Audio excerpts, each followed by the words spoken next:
¿Cómo están? ¿Mojados? Un poquito, ¿no?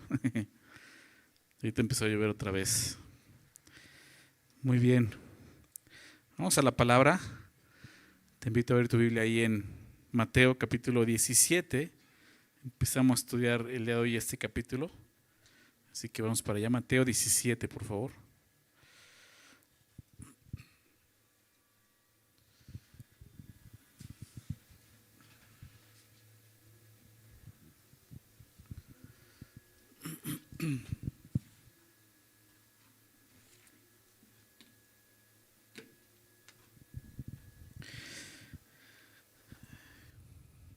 Dice así, verso 1. Vamos a ver hasta el verso 3 el día de hoy.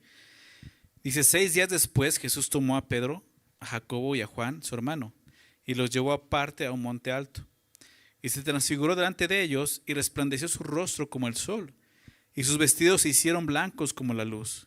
Y aquí les aparecieron Moisés y Elías hablando con él. Entonces Pedro dijo a Jesús, Señor, bueno es para nosotros que estemos aquí. Si quieres, hagamos aquí 3 enramadas, una para ti, otra para Moisés y otra para Elías. Mientras él aún hablaba, una nube de luz los cubrió, y aquí una voz desde la nube que decía, Este es mi Hijo amado, en quien tengo complacencia, a él oíd. Al oír esto los discípulos se postraron sobre sus rostros y tuvieron gran temor. Entonces Jesús se acercó y los tocó y dijo, Levantaos y no temáis. Y alzando ellos los ojos, a nadie vieron sino a Jesús solo. Cuando descendieron del monte, Jesús les mandó diciendo, no digáis a nadie la visión, hasta que el Hijo del Hombre resucite de los muertos. Entonces sus discípulos le preguntaron diciendo, ¿por qué pues dicen los escribas que es necesario que Elías venga primero? Respondiendo Jesús, les dijo, a la verdad Elías viene primero y restaurará todas las cosas. Mas os digo que Elías ya vino y no le conocieron, sino que hicieron con él todo lo que quisieron. Así también el Hijo del Hombre padecerá de ellos. Entonces los discípulos comprendieron que les había hablado de Juan el Bautista. Señor, damos gracias por permitirnos esta noche estar aquí juntos, Señor, delante de ti, de tu palabra, sabiendo que tú quieres hablarnos, Señor, y enseñarnos lo que está escrito aquí, Señor. Danos entendimiento de tu palabra. Pedimos por tu Espíritu Santo que sea Él enseñándonos esta verdad, Señor, y que nuestro corazón esté dispuesto a recibir lo que tú quieras hablarnos el día de hoy, Señor. Sabemos que es tu palabra y es inspirada y es útil, Señor, y por eso te pedimos esta noche que sea útil para cada uno de los que estamos aquí, Señor. Te lo pedimos en nombre de Jesús. Amén. Bien, es esta historia de Jesús con estos discípulos que se conoce como la transfiguración, ¿no? Quizás ya la habías leído, escuchado, ¿no? Vamos a ver de qué se trata y sobre todo ya cuando lo estudias en el contexto puedes entender mejor, ¿no? Porque este capítulo inicia con una historia que está totalmente ligada al capítulo anterior, ¿no? Realmente hacen un corte ahí, ¿no? Los que pusieron los números de capítulos y versículos que no son inspirados por Dios, porque pasaron algunos días, ¿no? Y como que se les antojó hacer un corte ahí, pero realmente es una historia que está totalmente vinculada, aunque llevó algunos días, ¿no? Como vamos a ver ahorita. Déjame leer los últimos versículos del capítulo 16 para poder entender el contexto, ¿no? Verso 27, ahí 2 versículos atrás. Porque el Hijo del Hombre vendrá en la gloria de su Padre con sus ángeles, y entonces pagará a cada uno conforme a sus obras. Está hablando de cuando Jesús venga en su gloria, ¿no? Está hablando de eso. El Hijo del Hombre vendrá en su gloria con sus ángeles. Ahora, fíjate lo que dice el verso 28. De cierto os digo que hay algunos de los que están aquí que no gustarán la muerte hasta que hayan visto al Hijo del Hombre viniendo en su reino. ¿Ok? Entonces, de repente, este versículo 28 es extraño porque Jesús acaba de decir que el Hijo del Hombre vendrá en la gloria de su Padre con sus ángeles, ¿no? Y es algo que va a venir y conocían que era algo futuro, pero de repente dice aquí que algunos de los que están ahí no van a morir hasta que vengan al Hijo del Hombre viniendo, ¿no? En su reino. Entonces es un poco extraño de qué está hablando, ¿no? Pero lo que Jesús está diciendo es que algunos de los que estaban presentes en ese momento verían el reino de Dios viniendo con poder, ¿no? Antes de morir. Ahora, en el contexto judío, el reino de Dios vendría con el Mesías, pero un Mesías triunfante, recuerda esto, ¿no? Para ellos el Mesías vendría en victoria, triunfante, sin considerar que antes de eso Isaías 53 narraba la profecía de un Mesías sufriente, ¿okay? Que hoy conocemos que es la primera venida de Jesús. ¿Okay? La segunda venida es esa venida triunfante, victorioso, ¿okay? Pero la primera venida es en humildad, en humillación y a morir por nosotros en la cruz, ¿no? Eso es lo que ellos ignoraron siempre, los judíos, ¿okay? Entonces, Jesús les dice que algunos de los presentes verían el reino de Dios muy pronto. Y eso podría confundir un poco más a los discípulos que de por sí ya estaban confundidos, ¿no? Ya estaban muy confundidos con todo porque, recuerda, déjame irte narrando lo que hemos estado viendo. Jesús les acaba de preguntar, ¿no? ¿Quién dicen los hombres que soy yo? ¿Verdad? Unos Juan el Bautista, otros un profeta, etcétera. ¿Y quién dicen ustedes que soy yo? La pregunta más importante. Y Pedro, como una revelación de parte de Dios, dice, tú eres el Cristo, el Hijo del Dios viviente, ¿no? Es una revelación. Jesús acaba de decir, Pedro, esto no te lo logró carne y sangre, sino mi Padre que está en los cielos, y sobre esta roca edificar mi iglesia, etcétera, etcétera. Y después de esto, ¿no? Pedro quiere reprender a Jesús, ¿no? Diciéndole, tal cosa no te acontezca, porque Jesús anuncia su muerte, ¿no? Y así es necesario que el Cristo sea arrestado y sea asesinado, ¿no? Y Pedro dice, eso no te suceda, y Jesús le dice, apártate de mí, Satanás, etcétera, estás estorbando el plan de Dios, ¿no? Y después de esto Jesús empieza a hablar de seguir a Jesús, ¿no? Todo el que quiera venir en pos de mí tiene que tomar ese camino que le estoy diciendo, ¿verdad? Néguese a sí mismo, tome su cruz y sígame, ¿no? Jesús acaba de empezar a predicar esto en Mateo, su muerte y su resurrección, porque no solo habla de su muerte, también hablaba de su resurrección. 3 ocasiones Jesús le va a decir a los discípulos que va a morir y va a resucitar. Es la primera vez. Él comenzó a predicar esto, ¿ok? Entonces, en el contexto, Jesús está hablando de que le está hablando de cosas futuras que van a suceder. Ya empieza a revelarle cosas que hasta este momento no había dicho, como su muerte y resurrección y también su segunda venida. Pero los discípulos están totalmente confundidos, no entienden, porque para ellos el Mesías, como judíos, ellos esperaban el Mesías triunfante, que iba a venir a traer libertad, ¿no? De la opresión romana en ese momento, ¿no? Sin considerar que Jesús vendría primero a traer libertad del pecado, ¿no?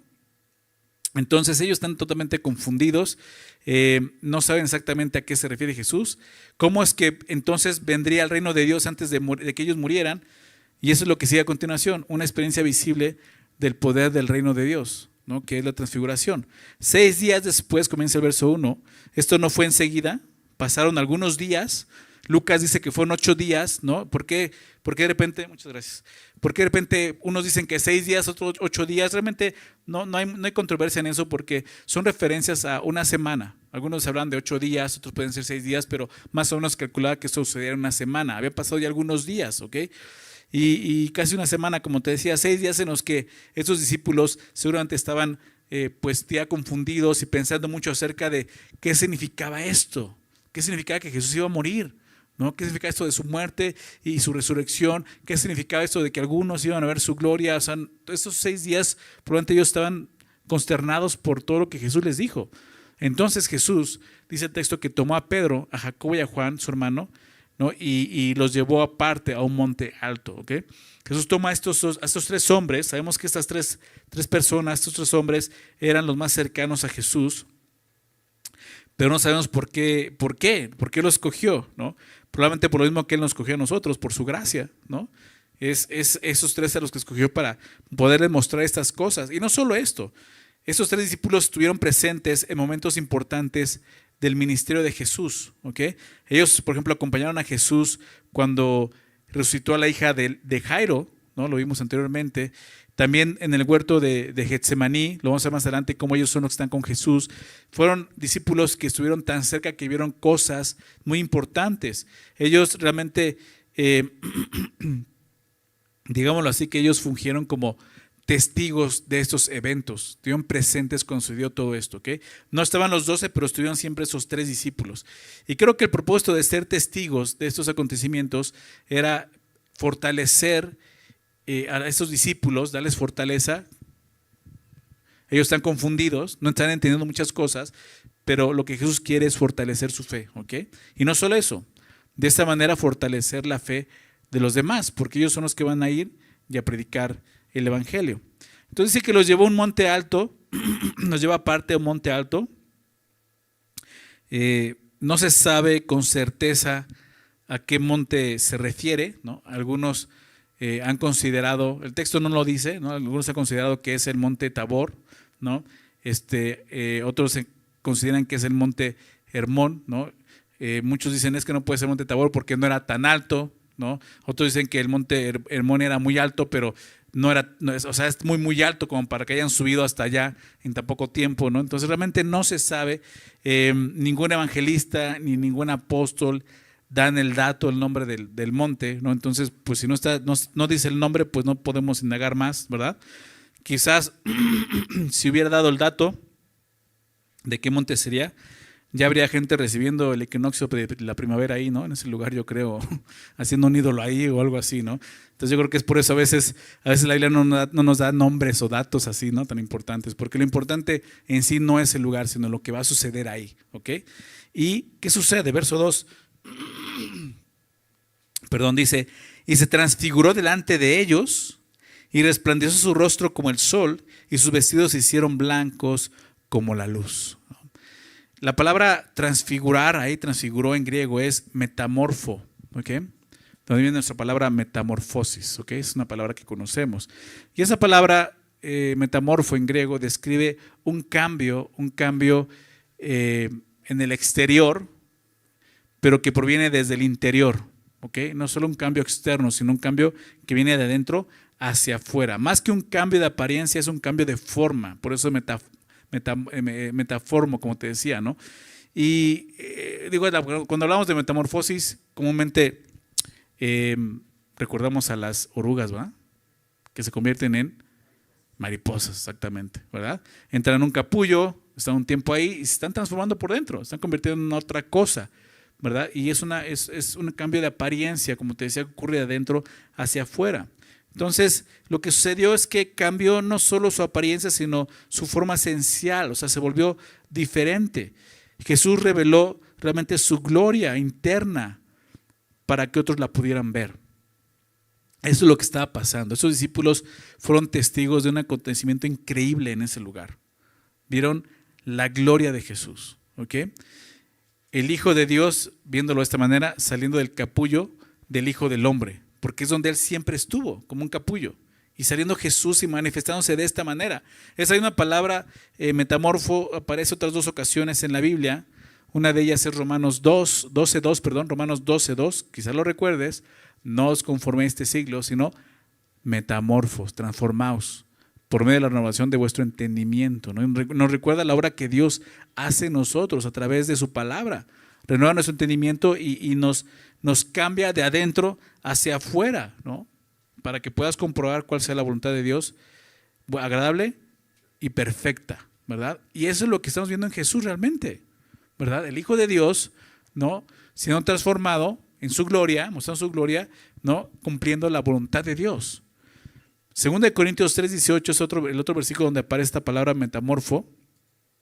2 Corintios 3:18, donde dice el apóstol Pablo, quizás lo recuerdes, por tanto nosotros todos, mirando a cara descubierta con un espejo la gloria del Señor, que estamos viendo aquí la gloria de Jesús, viendo la gloria del Señor, somos metamorfo, transformados de gloria en gloria, ¿recuerdan? En la misma imagen que estamos viendo, que en este caso es Jesús, como por el Espíritu del Señor. Entonces, me gusta cómo la Biblia nos recuerda esta transformación que tiene que haber nosotros como creyentes al ver la metamorfosis, la transformación de Jesús mostrando su gloria. En este caso es algo que es interesante porque Él todo el tiempo estuvo ocultando esa gloria, como te decía, como dentro de un capullo. Nosotros no. Nosotros tiene que ser formada esa gloria de alguna manera, ¿ok? Entonces, la transfiguración de Jesús realmente no es que estuviera manifestando su deidad, sino más bien estaba manifestando su humanidad. Eso era realmente lo que estaba pasando, ¿ok? ¿Por qué? Porque el verdadero milagro de la transfiguración era que Jesús, siendo Dios, la mayor parte del tiempo podía dejar de mostrar su gloria. ¿Estás de acuerdo? Jesús es Dios y siempre ha sido Dios. Y cuando vino a este mundo, se despojó de eso. Jesús por un tiempo por un tiempo él escondió su gloria celestial en un cuerpo humano. Y en ese momento simplemente mostró quién era. Es lo que el apóstol Pablo nos dice en Filipenses 2, ¿verdad? Nos invita a tener ese sentir que hubo en Cristo Jesús, el cual siendo en forma de Dios, ¿recuerdas? Filipenses 2, 5, 7, no estimó al ser igual a Dios como cosa que aferrarse. Siendo Dios, no estimó, o sea, no se aferró a eso, sino que se despojó a sí mismo. ¿Se dan cuenta? Despojó a sí mismo tomando forma de siervo, hecho semejante a los hombres. Y eso es lo que está ocurriendo. Eso es lo que es el milagro de la encarnación. Que lleguemos a entender lo que significa eso, que Jesús, siendo Dios, se hizo hombre, tomó un cuerpo humano. El verbo fue hecho carne, ¿recuerdas? Y es lo que estaba viendo aquí sus discípulos siendo testigos de algo que Jesús siempre fue. Dios, mostrando su gloria.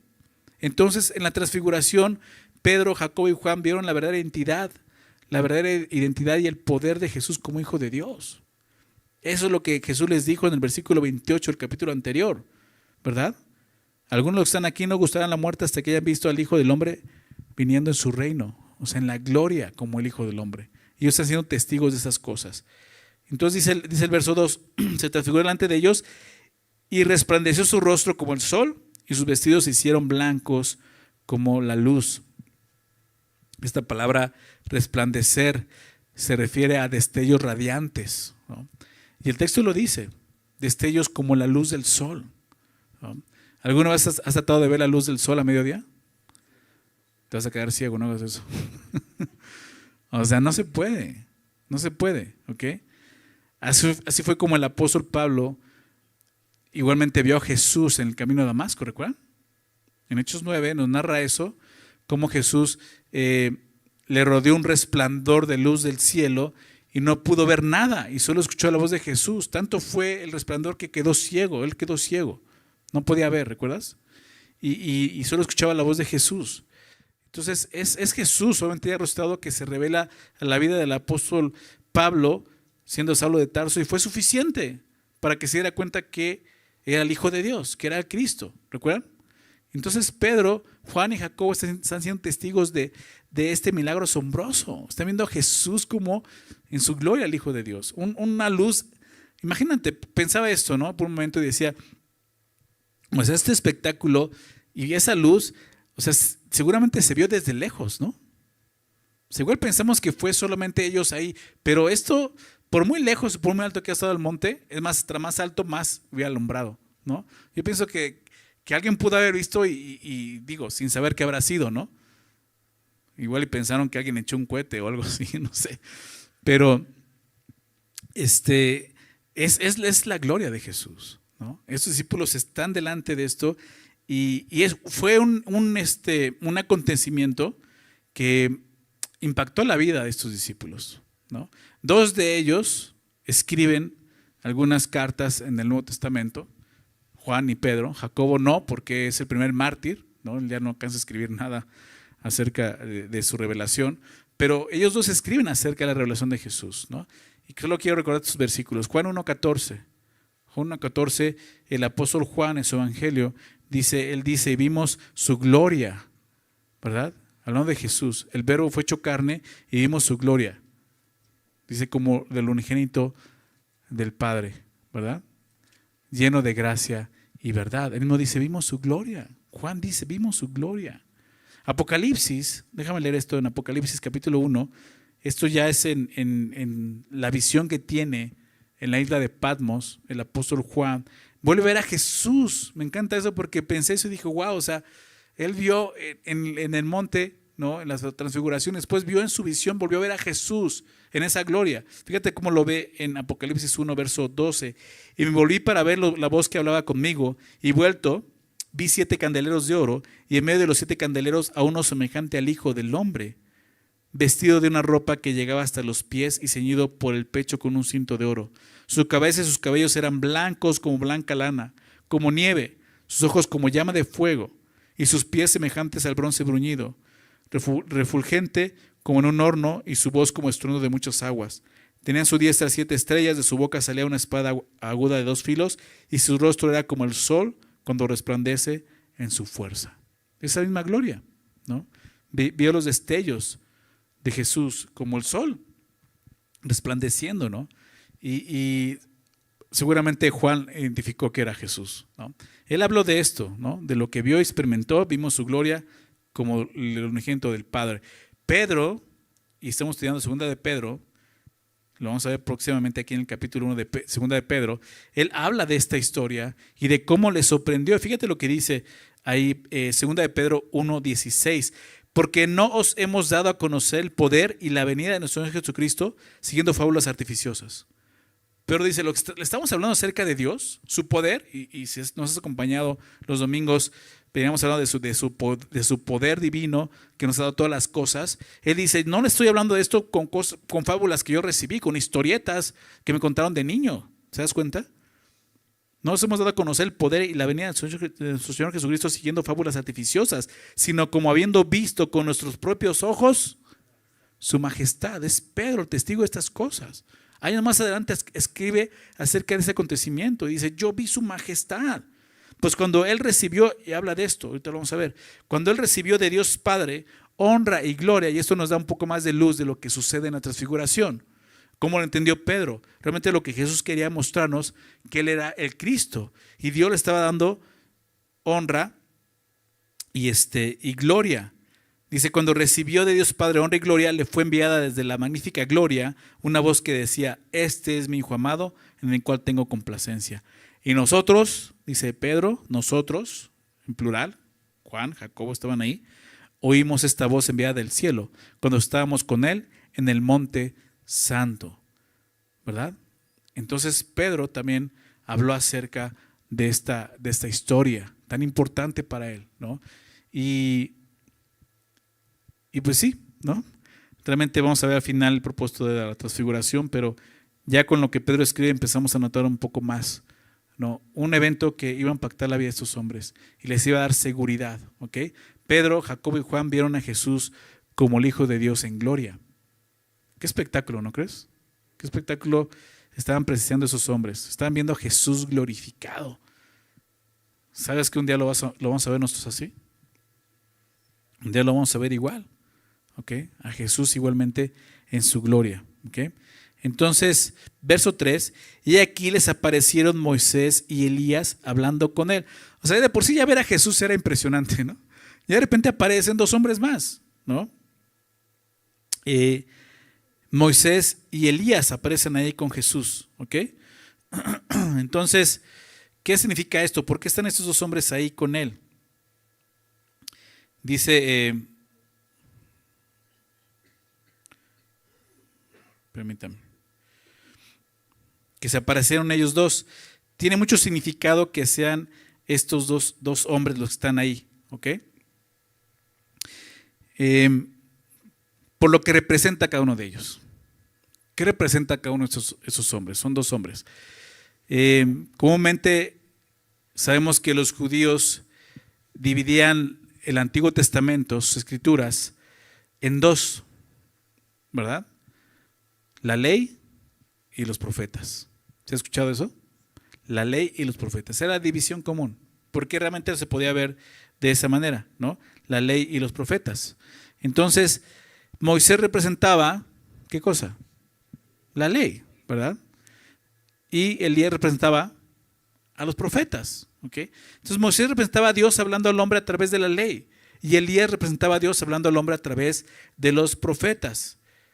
La aparición de Moisés y Elías junto a Jesús podrá simbolizar el cumplimiento tanto de la ley del Antiguo Testamento como de las promesas de los profetas. Entonces la ley y los profetas se cumplieron en Jesucristo, ¿ok? En Malaquías, un pasaje muy importante en el contexto de este acontecimiento es Malaquías 4, versículos 4 a 6, lo voy a leer, anótalo ahí en tu Biblia. Malaquías 4, 6, decía esto, así termina el Antiguo Testamento, con estos versículos. Acordaos de la ley de Moisés mi siervo, el cual encargué en Horeb ordenanzas y leyes para todo Israel. He aquí yo os envío al profeta Elías, ahí están los dos, ¿te das cuenta? He aquí yo os envío al profeta Elías antes que venga el día de Jehová grande y terrible, Él hará volver el corazón de los padres hacia los hijos y el corazón de los hijos hacia los padres. No sea que yo venga y hiera la tierra con maldición. Te decía, este pasaje es importante para poder entender lo que está pasando aquí en la transfiguración. Entonces aparece Moisés y Elías y ahí están los dos, ¿no? Y uno representaba la ley, otro representaba los profetas. Pero Jesús, obviamente, representaba el cumplimiento de las dos cosas, tanto la ley como las profecías, ¿ok? Como hijo de Dios, Jesús era capaz de revelar la naturaleza de Dios y su voluntad para el hombre más plenamente que Moisés, la ley, y Elías, los profetas. La ley y los profetas dieron testimonio de Jesús. Lo sabemos, ¿verdad? Jesús le dijo a los judíos, escudriñen las escrituras porque ellas dan testimonio de mí. Entonces, cuando estos dos grandes personajes se reunieron con Jesús, era como si el más grande de los legisladores, Moisés, y el más grande de los profetas, Elías, le estuvieran diciendo a Jesús, adelante, ¿no? Estás cumpliendo lo que nosotros hablamos. Ellos veían a Jesús, veían en Jesús la consumación de todo lo que ellos habían soñado en el pasado. Porque ellos dos hablaron de Jesús, ¿verdad? Veían en él todo lo que la historia esperaba y se esperaba acerca del Mesías. Es como si en aquel momento se le asegurara a Jesús que seguía el camino correcto, porque toda la historia estaba conduciendo hacia un acontecimiento que era la cruz. ¿Okay? Era lo que seguía, la muerte de Jesús. Pero algo más que vemos en el texto. Esos discípulos estaban presenciando una poderosa evidencia de la vida después de la muerte. ¿No es así? Ellos sabían que Moisés había muerto 1400 años atrás y que Elías había muerto 900 años atrás y ahora estaban delante de ellos. ¿Se dan cuenta? Estaban siendo testigos de la resurrección. Esta aparición de Moisés y Elías también puede ser una representación de los creyentes delante de la gloria de Dios. ¿En qué sentido? Moisés representando a aquellos que mueren y van a la gloria, y Elías representa a aquellos que no morirán y llegarán a la gloria. ¿Recuerdas que Elías no murió? Entonces podrá referirse a los que mueren y van a ser resucitados y los que vamos a quedar en el rapto, ¿no? Yo espero que sea así, ¿no? Esperando a Jesús, simplemente vamos a ser llevados con Cristo. Entonces, tiene mucho simbolismo que estos dos hombres hayan aparecido junto con Jesús ahí en el monte. Por último, algunos creen que estos dos hombres, Moisés y Elías, serán los dos testigos al final en los días de la tribulación. ¿Han leído eso en Apocalipsis? Déjame leer rápido eso, vamos para allá. Apocalipsis capítulo 11, es muy interesante eso, ¿no? Sobre todo por lo que los dos testigos van a estar haciendo. Realmente también Apocalipsis no nos dice quiénes son esos testigos, pero siempre se ha especulado que seguramente sean estos dos, Moisés y Elías, ¿no? Por lo que aparece en la transfiguración y por lo que ellos van a hacer en ese momento.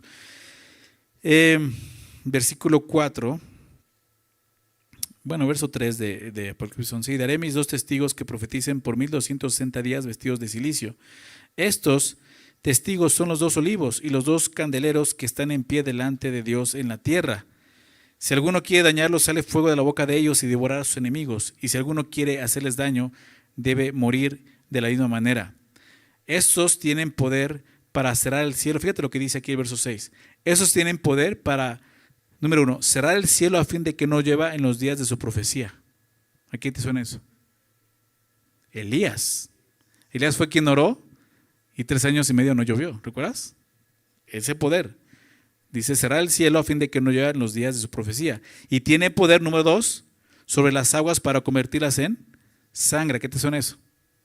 Moisés, ¿verdad? Y para ir la tierra con toda plaga. ¿Qué te suena eso? Moisés, cuantas veces quiera. Por eso muchos ubican que seguramente va a ser Moisés y Elías, ¿no?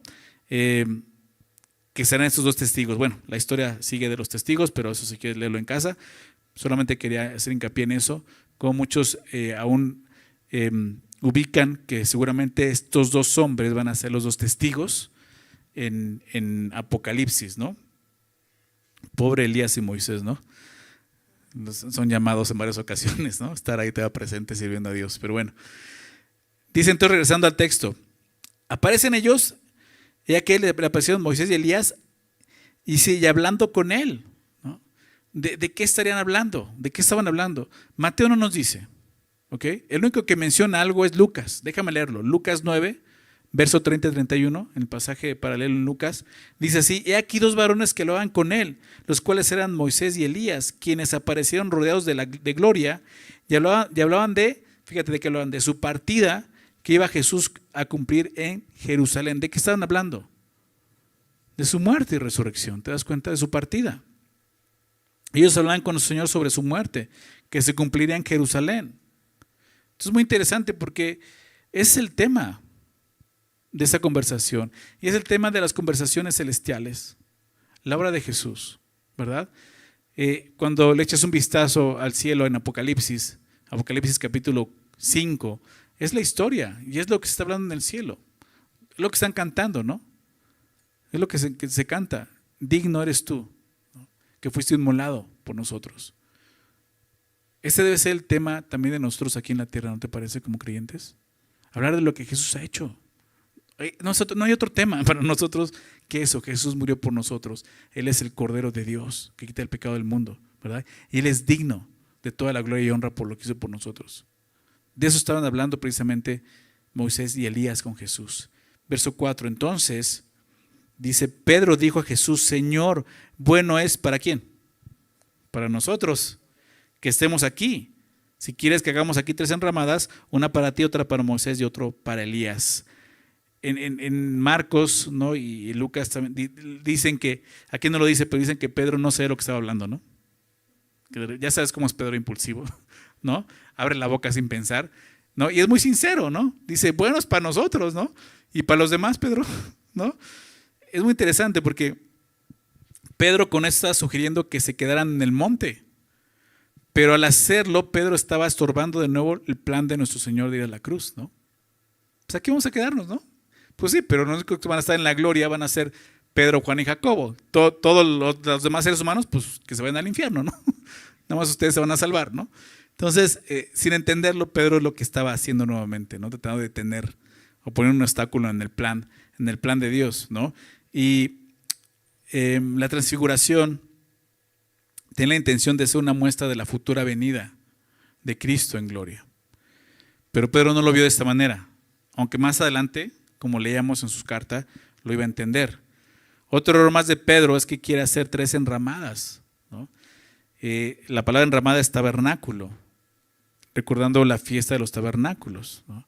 Y quiere hacer eso, ¿no? Uno para Jesús, uno para Moisés, otro para Elías, colocando a Jesús al mismo nivel que Moisés y Elías, pero Jesús no es igual a Moisés y Elías. Ese fue otro error de Pedro precisamente. No lo está poniendo a la altura de ellos. Jesús es más que eso. Él es el Hijo de Dios.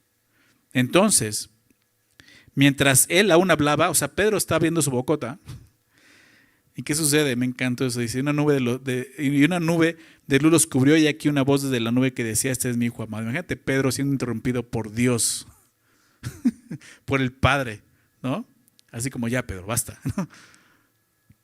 Escuchen esto, es lo que dice la voz, ¿no? Mientras uno hablaba, una nube de luz los cubrió. Es interesante que sea una nube. Marcos también menciona que es una nube. En la mente de un judío sabemos esto, que la presencia de Dios era simbolizada por una nube comúnmente. ¿Okay? Fue una nube donde Moisés se encontró con Dios en el monte. Fue una nube donde Dios guió al pueblo en el desierto. Fue una nube como Dios vino al tabernáculo, si recuerdas. Fue una nube lo que llenó el templo dedicado por Salomón. Entonces Dios siempre se manifestó de alguna manera también a través de una nube. Entonces para ellos era muy claro, una nube que apareció, ¿ok? Los cubrió. Y el que descendiera una nube era una manera de decir que el Mesías había venido y cualquier judío lo podía entender.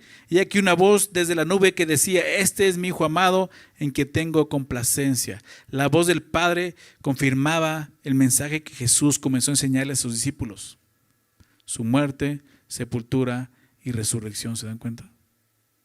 Para los discípulos, cuando vimos eso, te lo dije, para los discípulos fue asombroso, fue terrible. Fue increíble escuchar que Jesús dijera: ok, soy el Cristo, ¿qué creen? Voy a morir en una cruz, ¿se acuerdan? Les decía, eso era como, espérame, tú eres el Cristo, ¿Cómo crees que vas a morir? Por eso Pedro le dijo, o sea, espérate, tal cosa no te suceda. O sea, Cristo va a venir a gobernar, tú tienes que venir a triunfar, está escrito que tú vas a venir a salvarnos. ¿Cómo que vas a morir en la cruz? Pero recuerda, ellos no entendían estas dos fases de la venida de Jesús. Entonces para ellos era muy difícil. Por eso la transfiguración quiere mostrarles que esto era necesario que ocurriera así. ¿Ok?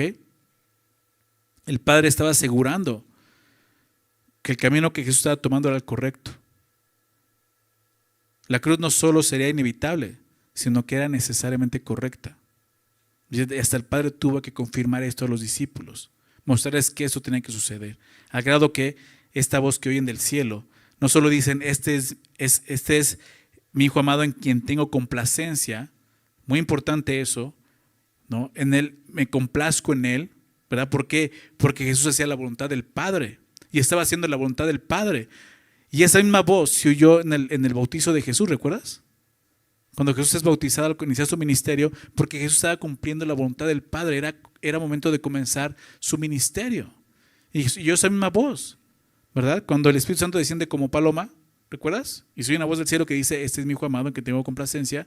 Está diciendo, está haciendo lo correcto.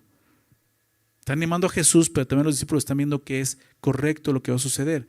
Por eso ahora la voz dice esto, a Él oíd, escúchenlo a Él. ¿Ok? Los discípulos debían obedecer a Jesús, que tiene mayor autoridad que Moisés y Elías. O sea, ¿quiénes son los que están ahí parados? Moisés, Elías y Jesús. Y el Padre dice, ¿escuchen a Moisés? No. ¿Escuchen a Elías? No. Escuchen a Jesús. ¿Se dan cuenta? Hasta ese momento los judíos habían estado escuchando a Moisés, habían estado escuchando a Elías, porque era la revelación que Dios había dado. Ahora era el momento de escuchar al Hijo.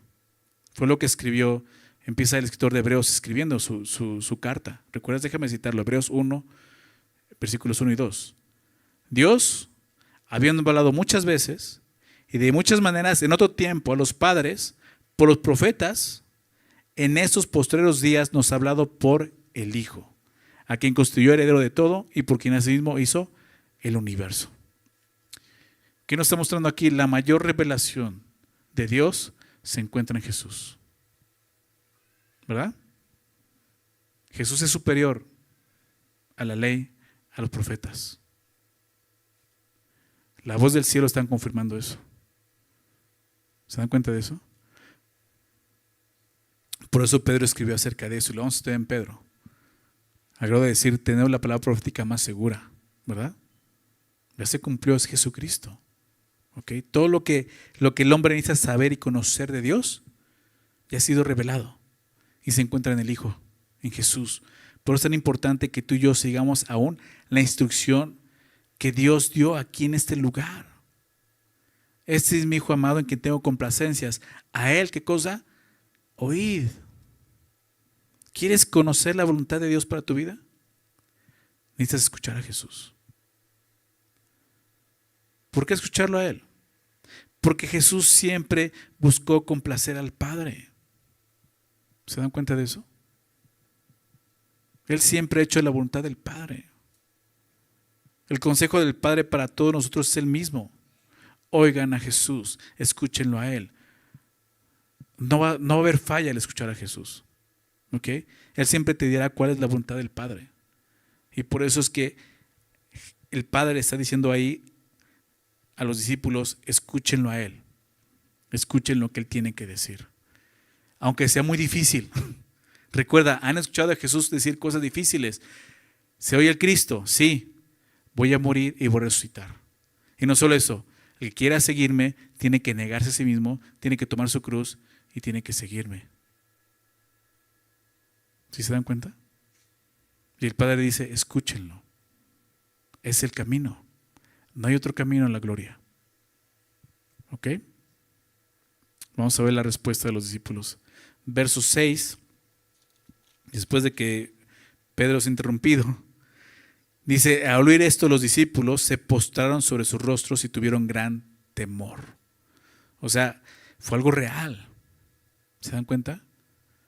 No fue algo que se imaginaron una voz, o sea, vieron la nube, la voz los llevó a postrarse y a tener miedo, porque se dieron cuenta quién era quien estaba hablando. Era Dios. ¿Se dan cuenta? Era Dios. Qué interesante, ¿no se postraron sobre su rostro cuando vieron a Jesús transfigurado? Ni cuando su rostro resplandeció como el sol, ni cuando sus vestiduras se hicieron como luz, ni cuando Moisés y Elías aparecieron, ni cuando la nube los cubrió, sino se postraron cuando escucharon la voz del cielo. Ya no había duda. ¿Ok? O sea, era un evento tan espectacular y tan notorio de que era Dios que ya no hubo duda para ellos. Se postraron, mostrando que sabían que era Dios quien estaba hablando. ¿Ok? Entonces, es importante para nosotros poner atención en lo que Dios acaba de decir. Este es mi hijo amado, para empezar, es mi hijo. Jesús es el Hijo de Dios. Y dice algo más, en que tengo complacencia. Jesús vino a complacer al Padre. La cruz, lo que Jesús hizo, murió y resucitó, buscaba complacer al Padre más que otra cosa. Y lo tercero que dice, escúchenlo a Él. Necesitamos escuchar a Jesús. ¿Quieres conocer a Dios? Te lo repito otra vez. Necesitas conocer a Jesús, escuchar a Jesús. ¿Ok? Vamos a ver qué sucede, verso 7 ahora. Entonces Jesús se acercó y los tocó y dijo, levantaos y no temáis. Los discípulos estaban asombrados, estaban espantados, con temor. Y esto nos ayuda a entender el propósito de la transfiguración. La voz del cielo, como te he dicho, confirmó que Jesús era el Cristo, el Hijo de Dios.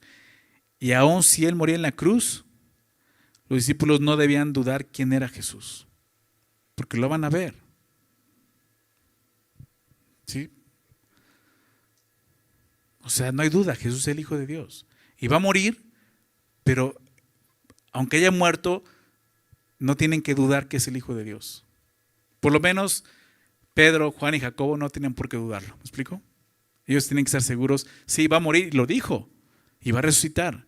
Claro, tú y yo sabemos que no lo creían, ¿ok? Se sorprendieron a ver a Jesús resucitado.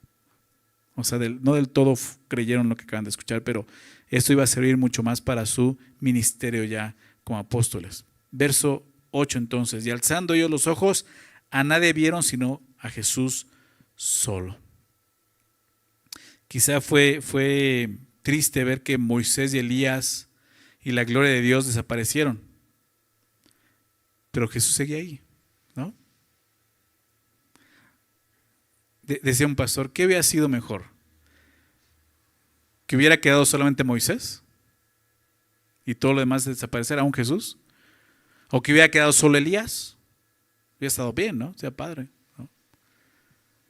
Pero está Jesús. Y lo más importante es que estuviera Jesús. Y siempre va a ser así. ¿Ok? Porque Jesús tiene una tarea que hacer. De nada serviría que Elías se quedara. De nada serviría que Moisés se quedara. Ellos ya han cumplido su tarea. Ahora sería que Jesús cumpliera su tarea. La gloria debe ser asombrosa.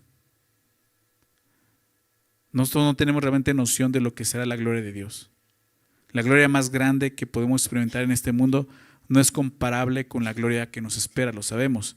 Sin embargo, podemos conformarnos en este mundo con la presencia de Jesús. Porque lo más importante de la gloria es Él, ¿no? Es Jesús, el Hijo de Dios. Vamos a ver qué sucede.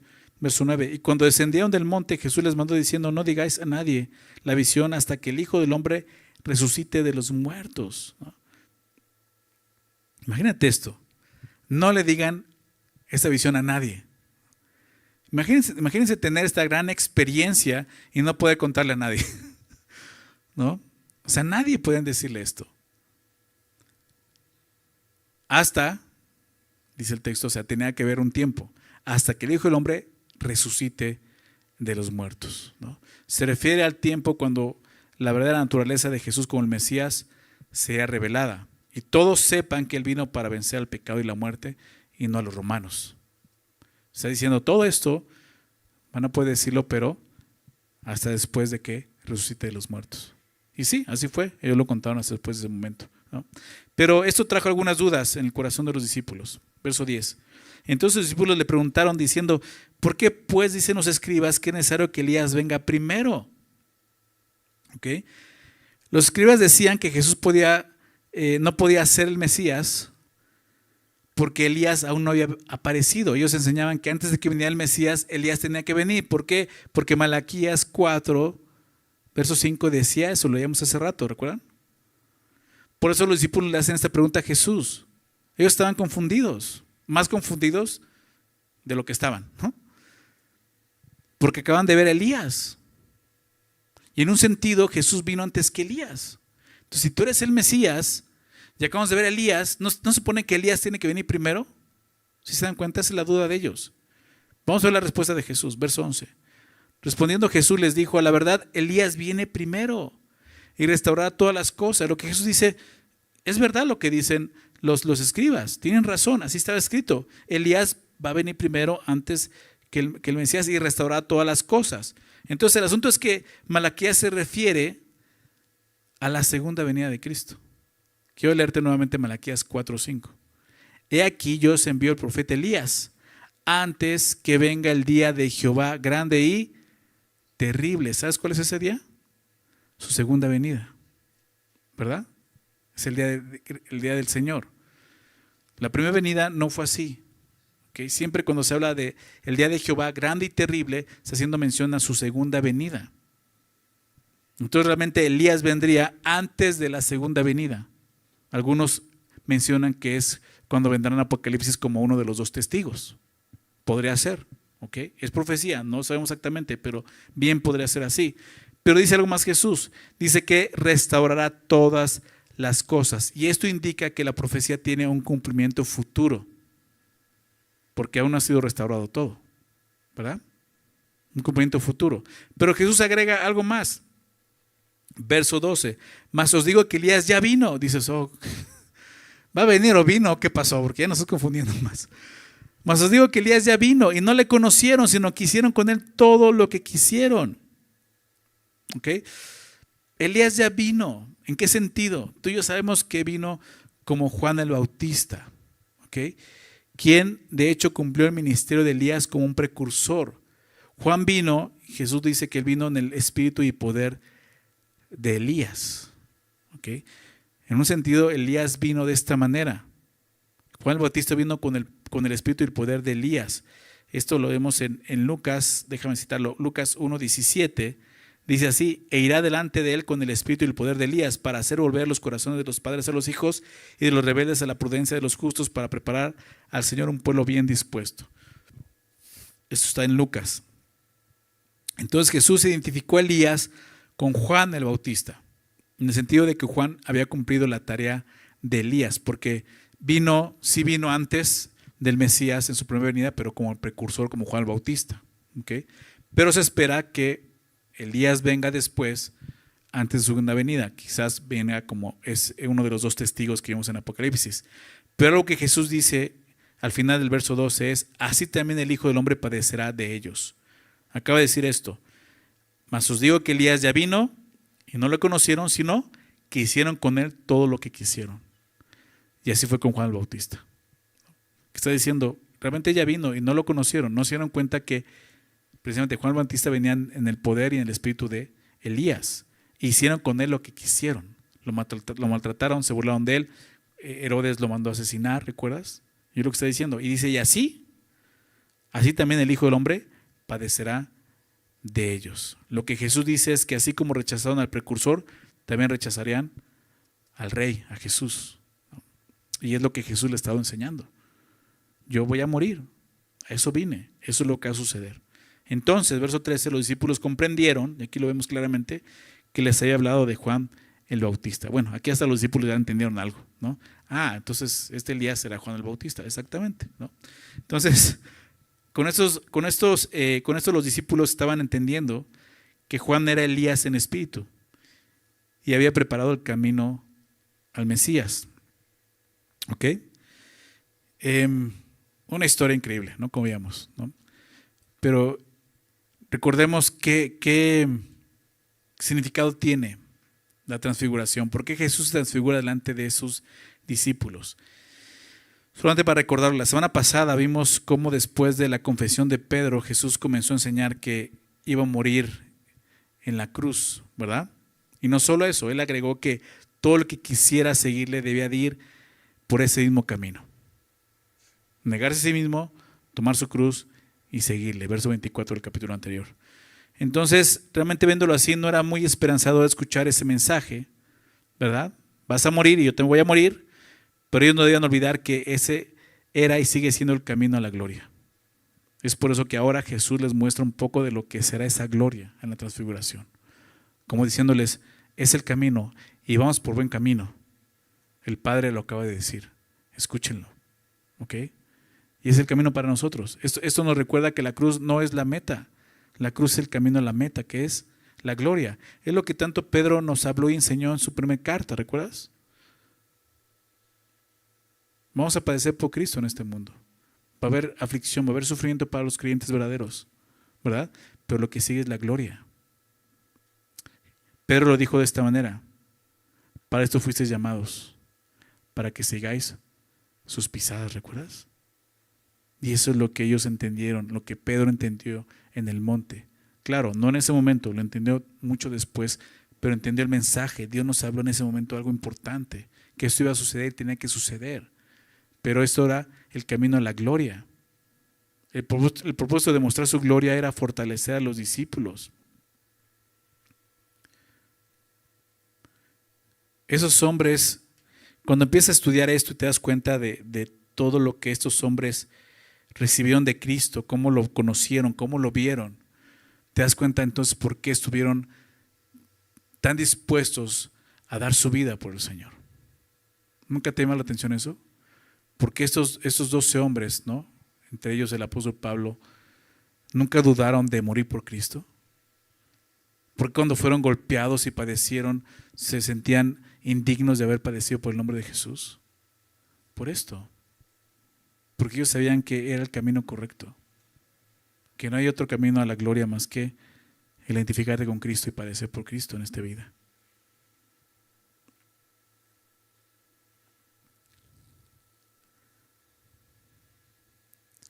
El apóstol Pablo, quiero recordarte este versículo, con eso termino, Romanos 8, 18. Él mismo también entendió esto. Aunque él no caminó con Jesús como ellos, él vio a Jesús después de la resurrección. Pero él escribió esto, Romanos 8, 18. Pues tengo por cierto que las aflicciones del tiempo presente no son comparables con la gloria venidera que en nosotros ha de manifestarse. ¿Verdad? Estos hombres, aún Pablo, recibieron una manifestación de la gloria de Dios. ¿Recuerdas que Pablo fue ese hombre que menciona en 2 Corintios 12? ¿Verdad? Que en el cuerpo no lo sabe, en el espíritu tampoco, pero estuvo en el tercer cielo, ¿verdad? Y vio a Dios, y vio la gloria de Dios. Fueron hombres que Dios les regaló un cachito de gloria para que estuvieran seguros de lo que estaban haciendo. Y el día de hoy no somos animados por esos hombres, ¿verdad? Tú y yo seguramente no veremos con estos ojos esa gloria, pero si seguimos y confiamos por fe en el camino que esos hombres siguieron, yo estoy seguro que voy a ver esa gloria. ¿Ok? Jesús da una muestra de su gloria como un previo de lo que experimentará todo aquel que quiera seguirle eternamente. Y cuando lo ves así, te vas a dar cuenta que todo lo que puedas vivir aquí, el negarte, el morir a ti mismo, ¿no?, tomar tu cruz, realmente vale la pena, con tal de que un día estemos ahí en esa gloria y podamos ser parte de esa gloria. ¿Okay? Espero que a través de este pasaje Dios te anime el día de hoy a seguir viviendo por fe, caminando con Él, porque un día vamos a estar ahí y va a ser increíble. Y vas a ver a Moisés, vas a ver a Elías, vas a ver a Pedro, a Juan, a Jacobo, ¿no?, a Pablo, a todos, pero sobre todo vas a ver a Jesús y lo vamos a poder ver. ¿Te imaginas ese día? Así va a ser. Entonces, ánimo, sigamos adelante, ¿no?, buscando y siguiendo el camino, y siguiendo el ejemplo de Jesús, complaciendo al Padre, viviendo en su voluntad y escuchando a Jesús. ¿Ok? Vamos a orar. Padre, damos gracias por tu palabra. Qué historia tan bella, Señor. Lo que esos 3 discípulos experimentaron en ese lugar, en ese monte. Le regalaste un pedacito del cielo, Señor, al poder ver la gloria de Cristo y ver a Moisés y a Elías, y ver esa nube que los cubría y escuchar tu voz hablándoles, Señor, confirmando el llamado de Jesús, mostrándoles que Él era tu Hijo, que Él estaba complaciéndote, haciendo tu voluntad, Señor, y nos dejaste una tarea a todos nosotros, escucharlo a Él. Porque el día de hoy, Señor, tú nos hablas a través de Él, Señor. Toda la revelación que tú le has dado al hombre, Señor, se cumplió y se confirmó en la vida de Cristo. Y el día de hoy, Señor, sabemos que su vida y su enseñanza, Señor, es lo que tú nos has dado para poder confiar y llegar a estar contigo un día, Señor. Porque eres el camino, la verdad y la vida. Y nadie va a poder llegar a ti si no es por medio de Jesús. Y te damos gracias por eso, Señor. Gracias, Dios, porque aunque nosotros no hemos visto esa gloria, sabemos, Señor, con toda certeza que un día la vamos a ver y vamos a presenciar esa gloria y vamos a ser parte de esa gloria, Señor. Y te damos gracias por eso, Señor. Yo te ruego, Señor, que esta verdad traiga ánimo a nuestros corazones, afligidos quizás por este mundo, por sus afanes, por sus tentaciones, por sus aflicciones. Señor, el día de hoy podemos confiar en esto. Ayúdanos a tener ánimo, Señor, para escuchar a Jesús, empezando por ese llamado que hizo de todo el que quiera seguirme, nieguese a sí mismo, tome su cruz y sígame. Es lo que tenemos que hacer, Señor. Es lo que Jesús nos abrió y nos enseñó y queremos, Señor, queremos hacer lo que Él nos dice. Y te damos gracias, Padre. Gracias por haber enviado a tu Hijo a morir por nosotros. Señor, gracias por tu voz, porque tú hablaste y confirmaste ese llamado, confirmaste su misión, confirmaste quién era, Señor. Y te damos gracias por eso, Señor. Ayúdanos a recordar esto, Señor, y saber que tú estás con nosotros y que tú quieres seguir hablándonos, revelándote nuestras vidas a través de Jesús, Señor. Gracias, Padre, por tu palabra, que es la palabra profética más segura, en la cual podemos descansar y estar atentos como una antorcha que alumbra el lugar oscuro hasta que Jesús resplandezca, Señor, en nuestro corazón y podamos verlo cara a cara, Señor. Gracias, Padre, por tu palabra y gracias por ese tiempo. En el nombre de Jesús. Amén.